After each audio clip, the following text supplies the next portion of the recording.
लोकसभा चुनाव को लेकर पार्टियों की तरफ से रैलियां की जा रही हैं। पंचकुला के रायपुर रानी में विजय संकल्प रैली को मुख्यमंत्री नायब सिंह सैनी ने संबोधित किया और जीत का दावा किया। आपको बता दें कि हरियाणा में जेजेपी और बीजेपी के बीच गठबंधन टूट चुका है और सरकार का गठन हो चुका है और अब चुनावी माहौल में दोनों ओर से एक दूसरे पर तीखी बयानबाजी की जा रही है। इस मौके पर मुख्यमंत्री नायब सिंह सैनी ने दिग्विजय चौटाला के बयान पर पलटवार करते हुए कहा कि दुष्यंत पर उन्हीं की पार्टी के नेताओं ने विधानसभा में आरोप लगाए थे। अगर विधायकों की तरफ से एप्लीकेशन आती है तो वह जांच करवाएंगे। बीजेपी के पूर्व प्रदेश अध्यक्ष रामविलास शर्मा ने नांगल चौधरी में कहा कि 4 जून के बाद हरियाणा में एक मंत्रिमंडल विस्तार और होगा। उन्होंने ये बयान नारनौल में आयोजित एक चुनावी सभा के दौरान दिया। इस दौरान नारनौल के बीजेपी विधायक ओम प्रकाश यादव की जमकर तारीफ की। आपको बता दें, ओम प्रकाश यादव को हाल ही में मंत्री पद से हटाया गया था। गौरतलब है कि 4 जून को ही लोकसभा के अलावा करनाल विधानसभा सीट पर हो रहे उपचुनाव का भी नतीजा आएगा, जहां से खुद नायब सिंह सैनी मैदान में उतरे हैं।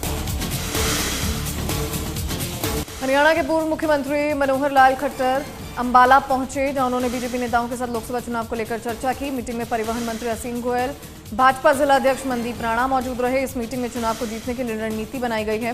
पूर्व मुख्यमंत्री मनोहर लाल ने जीत का दावा किया। इसके अलावा उन्होंने कांग्रेस पर तंज कसते हुए कहा कि अभी हम अकेले ही मैदान में उतरे हुए हैं, जबकि दूसरी तरफ मैदान में उतरने के लिए कोई कैंडिडेट तक नहीं है। कांग्रेस के कार्यकर्ता कितने परेशान होंगे, इसका हम अनुमान लगा सकते हैं। पलवल में रतिपुर गांव में अज्ञात कारणों से गेहूं की फसल कटाई के बाद 25 एकड़ भूमि पर भूसा बनाने के लिए पड़ी पराली व 5 भूसा के बोंगे जलकर राख हो गए। आपको बता दें, आधा दर्जन के करीब किसानों का लाखों रुपए का नुकसान हुआ है। इस मौके पर इलाके के लोगों ने बताया कि आग की सूचना मिलते ही लोग जंगल की तरफ दौड़ निकले और आग को बुझाने का हर संभव प्रयास किया गया, लेकिन आग पर काबू नहीं पाया जा सका, जिसके तुरंत बाद आग लगने की सूचना फायर ब्रिगेड को दी गई। सूचना के बाद फायर ब्रिगेड की 2 गाड़ी गांव में पहुंची, लेकिन एक मशीन में खराबी के चलते आग बुझाने में काफी देरी हुई, जिसकी वजह से काफी नुकसान हुआ। जाखल में खेतों में भयंकर आग लगने से किसानों का भारी नुकसान हुआ है। आग के तेजी से बढ़ने के कारण करीब 40 से 45 एकड़ फसल जलकर राख हो गई। घटना की सूचना मिलते ही मौके पर फायर ब्रिगेड की गाड़ियां पहुंची। कड़ी मशक्कत के बाद आग पर काबू पाया गया। इस संबंधी जानकारी देते हुए अधिकारियों ने कहा कि आग लगने के कारणों का पता नहीं चल पाया है, पर मामले की जांच चल रही है।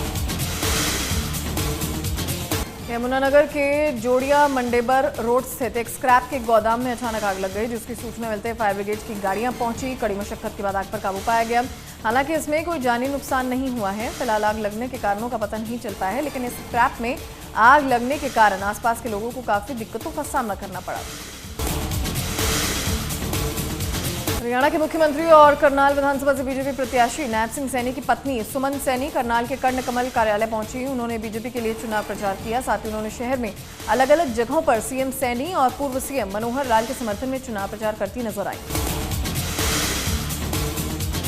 चरखी दादरी में पहलवान महावीर फोगाट ने अंतर्राष्ट्रीय रेसलर विनेश फोगाट के ओलंपिक में क्वालिफाई करने पर प्रतिक्रिया दी। उन्होंने कहा कि WFI के पूर्व प्रधान ब्रजभूषण सिंह पर कटाक्ष करते हुए कहा कि चोट के खामियाजा का भुगतना विनेश बेटी पेरिस ओलंपिक में गोल्ड जीतकर पूरा करेंगी। उन्होंने आगे कहा कि ब्रजभूषण ने रेसलर्स के साथ अन्याय किया।